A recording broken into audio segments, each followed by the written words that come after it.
এই মুহূর্তের বড় খবর, বিহারের রাজনীতিতে তোলপাড়। মুখ্যমন্ত্রী পদ থেকে পদত্যাগ নীতিশ কুমারের। মুখ্যমন্ত্রী পদ থেকে পদত্যাগ করে রাজ্যসভায় যাচ্ছেন নীতিশ কুমার। রাজ্যসভায় যেতে নীতিশকে বাধা দল ও পরিবারের। সূত্রের খবর, জেডিইউ নেতাদের আর্জি নস্যাৎ করেছেন নীতিশ। বিজেপিকে কথা দিয়েছেন, জানিয়েছেন নীতিশ। মুখ্যমন্ত্রী পদ থেকে পদত্যাগ নীতিশ কুমারের। মুখ্যমন্ত্রী পদ থেকে পদত্যাগ করতে পারেন নীতিশ। নীতিশ পুত্র নিশান্ত কুমার দায়িত্ব নিতে পারেন দলের। বিহারের রাজনীতিতে তোলপাড়।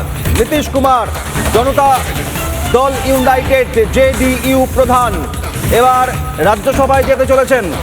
দীর্ঘদিনের দশকের পর দশক বিহারের মসনাদে বসা নীতিশ কুমার এবার বিজেপির সহযোগিতায় জোট এবং সেই সরকার মুখ্যমন্ত্রী নীতিশ কুমারের নেতৃত্বে মুখ্যমন্ত্রী নীতিশ কুমার সেই সরকারে থেকেও এবার পদত্যাগ করে রাজ্যসভায় গিয়ে নিজের সন্তান, নিজের ছেলে নিশান্তকে দায়িত্ব দিতে চলেছেন এই জলফোড়া তুঙ্গে।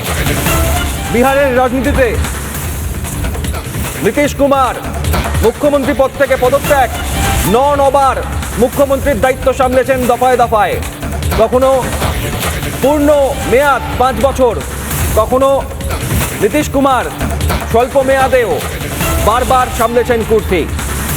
বিজেপির সাথে জোট বেঁধে বিহারের মাটিতে ব্যাপক সাফল্য সর্বশেষ বিধানসভা নির্বাচনে। তারপর এবার নীতিশ কুমার যেতে চলেছেন রাজ্যসভায়। মুখ্যমন্ত্রীর পদ থেকে পদত্যাগ করতে পারেন নীতিশ। নীতিশ পুত্র নিশান্তকে দায়িত্ব দিতে পারেন দলে।